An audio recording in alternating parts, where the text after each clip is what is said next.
Kathy Vick, West Coast Consulting Director for the Data Analytics team. Yep. Coming up.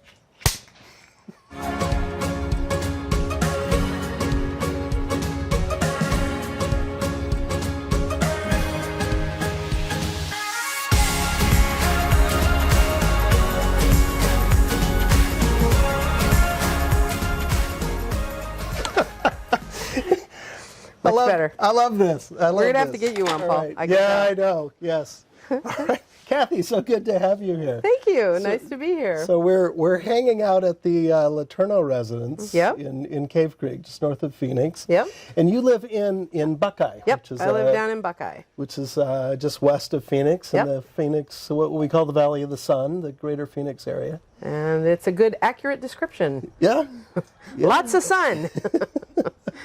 This Northwest girl is still not adapted to all this sun, but we're working on it. Yeah. So we moved from Washington within a year of each other. So you were up in the Seattle area in Maple Valley. Yep. And of course, Washington State is my home state, where we just moved from. Yep. So, and you came down here to be close to family? Yep. We've got a daughter and 5 grandkids down here, and we just decided that it was getting very expensive in Washington, and down here we have the luxury of being able to be around 5 of our grandkids and have a lot of fun and lots to do. So we made the big move a year ago. Okay. Yep. So let's talk about work a little bit. Sure. And then we'll talk about fun. Sure. So, at 3Cloud, things have changed in the data world. Yes. We used to install SQL Server on servers and work with hardware, and now we're all in the cloud. So what's That's that true. like? What's different?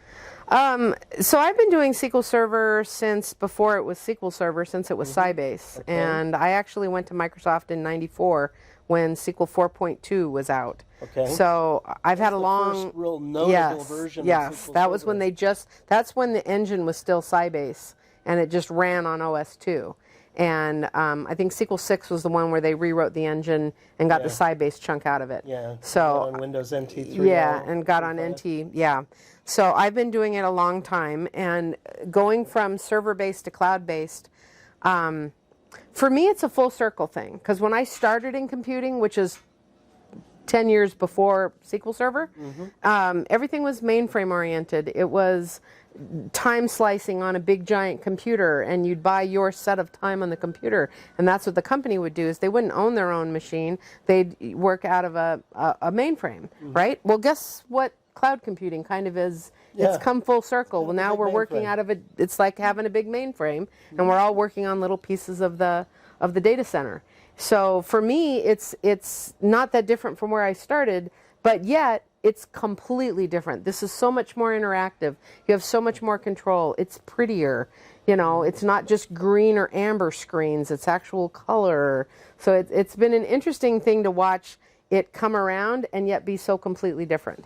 So it's interesting for me to have gone from the mainframe world to the on-premise computer world, and how that was a big deal, and that was just awesome.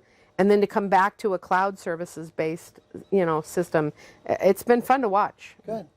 And I know that in your role, you help interview and hire people. Yep. And we've been onboarding a lot of people in our teams at 3Cloud. So what advice or direction would you give to someone who is just starting their career, who's interested in getting into the data space? What do they study? What do they pay attention to? What do they learn? So I may or may not be the right one to ask, because all of my education in computing has been on the job. When I was in college, way too many years ago, if you wanted to be in computers, you had to take COBOL through the business school, and you had to take BASIC through the math department, and you could get Fortran through the engineering department. And twice I ended up with classes that started at 3 o'clock in the morning, because that was the only availability on the computer, the mainframe. So most of my learning has all been, most of my learning has all been on the job. And now we have AI. That's right. And now we have, that's right. I've always done my learning in data kind of on the job. But now in school, you can take classes on data analysis. You can take classes that help you learn about data. I got into data because I didn't really like to code. And SQL had 4 commands, right? Insert, delete, update, select. Woohoo! That's all you had to learn, and you could do stuff, and they would pay you money.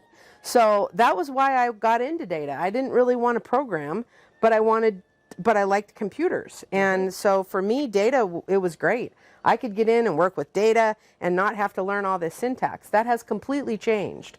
And now there's so much more syntax. There's so many more pieces. It used to be that SQL was this nice self-contained set of code that you could do everything. You could move data, you could store data, you could query data, you could report data, and it all came out of one package of software. Now, oh my gosh, not only do we have our traditional databases, but you've got all the components to Azure, Azure Data Factory, you've got Data Lake, you've got all the components that work with that, Databricks and Spark and Synapse and blah, blah, blah, blah, blah. It's all this stuff surrounding data, and it's become such a more complex world.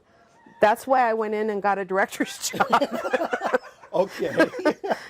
Because and you have a very valid perspective to address this question of, as a newbie in the industry, what should a person focus on? I think you pick one thing, and I don't even care what the one thing is, but be good at that one thing. Now you have to be of a certain age to understand this reference, but this is Jack Palance from City Slickers. Yes. One thing. That's right. Yes. That's right. And if you're good at one thing, it will open the door to other things that go with it. My husband is with us here today, and he's the one who taught me 30 years ago, look, Kathy, there's no difference between a mainframe and a PC. They work the same. They do the same thing. And once you figure that out and you realize it's just a syntax difference, the world of computing becomes so much simpler. And that was the thing that kind of resonated with me early in my career, to where I learned, if I just learned those one thing, I can make that adapt to any scenario that I'm in, any business scenario that I'm in. So whether it's learning SQL or learning Databricks or Python, my 13-year-old grandson just took Python classes in his 7th grade computer science class. Isn't that crazy? And I'm like, dude, do you know I'm hiring people for like $100 an hour that know this? And he's going, wow. So I think if you just start with one thing and get really good at one thing and understand not the syntax level, but the conceptual level of what's going on, it makes it easier for you to then learn something else, because you take the same concepts that you learned here and you twist it and adapt it to something else. So it seems like the most valuable skill is the ability to learn. Absolutely. After you learn one thing. Yeah. If there's one thing that consulting does, consulting is a hard job. It's not an easy job, and I tell this to people that I interview. Isn't it, Andy? Consulting's a hard job. Consulting is a hard job, and I tell people that I interview, my job is to scare them, because if I can scare them away, I've done both of us a favor. So I tell them how hard of a job it is. Still come back. They're a glutton for punishment. But if they come back and if they're excited by it, then they know they found the right thing. Right. That it's up to them to determine, are we right for them as much as it is for us to say, are they right for us? Yeah. So when I'm interviewing somebody, I want to see somebody who's excited at the thought of all this chaos, who's excited at the thought of solving problems and getting in and learning. Within the course of a year, you might be on 3 different projects for 3 different technologies using in 3 different industries. And because we have to quickly adapt and learn on the job, if this scares you, then I would rather they tell me in the interview than after we get all excited and we make them an offer and they go, ooh, I don't want to do that. Yeah. So, that's my job. Sufficiently scared off anybody who is considering going into data platform consulting. Yeah, unless you really like all this chaos. Then we're the place for you. Good, good. So as life has been changing, as you've moved from Washington to Arizona, you're a pretty hard worker. I know that from working with you over the past few years. What's the other side? How do you get away from work? So I used to get away from, as you can see, I'm in vacation mode. Definitely in vacation mode. I'm actually on the tail end of a week's vacation right now. It used to be that my getaway from work was travel and photography. And we used to travel all the time, every other week with Pragmatic Works. It was every other week. And for the first 5 years, 6, probably almost 7 years that I was at Pragmatic Works, it was travel almost every other week. And I would save all those points and save all those miles and then go on some goofy, crazy, around the world first class vacation, and I'd take a photography trip, and I have a whole wall of pictures at my house, and I have the world's best screensaver. And that was my escape, was to get away, completely away, disconnect. I don't think I've ever been so disconnected that I didn't have a phone somewhere. I think the longest I ever was completely disconnected was a couple of days in Africa. But I mentally disconnect, and I say, you know what, work is not important. I have good people. They're going to do fine without me. I learned this at Microsoft. Nobody is irreplaceable. And I learned that when Bill Gates left Microsoft. Everybody thought, oh, when he leaves Microsoft, Microsoft's going to fall apart. It didn't. No. We got along, and it had when Ballmer left, they probably got better. So change is actually, nobody is that important that you can't get along without him. And once you realize that, it's easier to disconnect. Yeah. And it's easier to say, you know what, I have good people. If they really, truly need me, they know how to get me. I was sitting in the Serengeti plains trying to camera shoot a leopard, and my pager went off, and it was Michael French telling me that our customer had just gotten fired. Oh, gosh. So, I had to deal with work for about 10 minutes, and you know what? That was okay. But for the most part, as soon as that 10 minutes was up, I put it away, and I had a great day the rest of the day. Did you get the shot of the leopard? I did not get the shot of the leopard because the damn thing kept ducking, and they're very hard to see. So blame that on Michael French. I know. I know where he is. Yeah, I do too. He's in Tampa now, so yes. Anyway, it's easier to disconnect, and it's easier to let go when you have faith in the people that you work with, and you realize that everybody, it's okay to go. Everybody, we have change. Change happens. People leave, they take a different job, and you think, oh, how am I ever going to do without them? And, 3 days later, you're finding a way to make it happen. Awesome. So all right. That's how I disconnect. Now I disconnect by going and playing with grandkids. And that's the best disconnect, They're just awesome. So I go give my little 18-month-old granddaughter a hug, and I forget about work. Excellent. And it's a lot cheaper. Well, maybe not, but... One more question. Sure. What does community mean to you? So I've been very fortunate in that I got to lead one of our communities at 3Cloud. And so I have had a chance to really get to know our internal community pretty well. I led the DNA community. I just turned that role over to a couple people in the company. Who I will be interviewing a week and a half from now. Excellent. Leslie, yes. And I think what it means is kind of what you and Andy talked a little bit about, and it's how much we all support each other. That we actually had a leadership meeting a couple weeks ago where we talked about what are we doing with communities, because the original community spirit at 3Cloud was built on the idea that the salespeople would then be able to know who to tackle and say, hey, help me with this statement of work. But we now have solutions architects for that. So where was the value in the community? And the one thing that came out of it was the user community aspect of it. The fact that we're all there to learn something new together, to support each other, to share ideas and concepts. That's the part that works really well and that we love having as a part of 3Cloud. Yeah. We're trying to understand how communities can benefit 3Cloud better and how the communities can benefit individuals better. But one thing we know is that the sharing and the exchange of ideas is working really well. We like that a lot. Good, good. I think we have a group of people who understand that because they've experienced mentorship and, leadership through example and, giving feedback, getting feedback. That's awesome.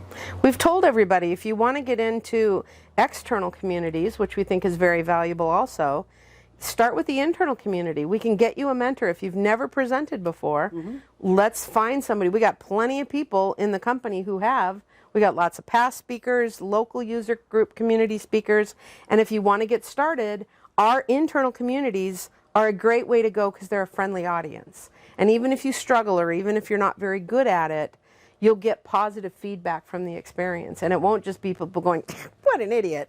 you'll get really good positive feedback, and you can learn to get that external influence by starting internally. Sure. So. I think a lot of expertise in our very fast-paced technical world comes from researching. It comes from doing, even if you don't have years of experience with the new thing that you're working with. It's easy for people to think, oh, I hardly know this at all. What could anybody learn from me? Mm-hmm. But I guarantee you there's always somebody who doesn't know as much as you do. Mm-hmm. I don't care if you're brand new to it, you still may know more than the person who's right behind you learning it, and that person can learn from you. And even though you may think your experience is limited, your experience may be different than somebody else with a lot of experience, and even they can learn from you. Yeah, who have a different perspective. Exactly. We learn from the broad range of things we get to do. That's what I love about consulting, is it's a broad palette of companies and experiences and project types and people. There's so much to learn. I did a presentation on how to work remote one time. That was my presentation. I couldn't think of something technical to present, so I did a presentation on how to manage a remote team. This was before the pandemic. Yeah. But we had talked about it, and I had been managing a very remote team for a couple of years before the pandemic. And so right at the start of the pandemic, I thought, hey, you know what? I've been doing it for 2 years, but all these other people are just learning. And I realized that presentation was very helpful to people who were suddenly faced with managing a remote team. So I had been doing it for 2 years, but nobody else had. And it's an important skill. It was a great thing to share. So you never know what about your experience is going to grab on. The biggest webinar I ever did, in 2016, SQL Server rewrote SSRS, right? I had never been an SSRS person. I'm a data person, and so I didn't want to know SSRS. But my customer... And I was writing the books about reporting services at the time, and I'm not so much a data person. There you go. My customer says to me, you should look at it, Kath, they just rewrote it. And so I thought, hey, maybe I'll go look at it. So I look at SSRS 2016 and I go, wow, they did rewrite it. It's not as bad as it used to be. This is pretty cool. So I tell our team, yeah, I'll do a webinar on 2016. Right? Now the previous webinar, the last one I had done, I had I think 49 people show up. The day before this webinar, I got really sick. I was running a fever of like 102. So I call the office.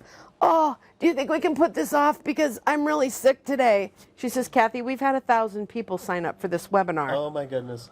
And I said, what? Are you kidding? And she says, no, we really need to have it. And I'm like, oh. So I'm not kidding. I did the webinar from bed, and I had the quilt pulled up to here, and I wasn't on camera, so I could get away with it. And I just laid in bed and did the webinar, and I talked like this a lot and coughed a little, but it astonished me.